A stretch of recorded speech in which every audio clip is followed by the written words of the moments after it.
baca membuka satu dunia baharu dalam hidup kita. Terima kasih kepada semua yang telah mengambil bahagian. Sebagai penutup, izinkan saya bacakan serangkap pantun. Buku dibuka di pagi hari, ilmu dicari dengan berani.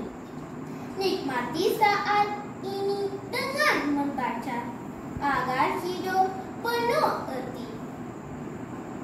Sekian daripada saya, Kishika Patnada.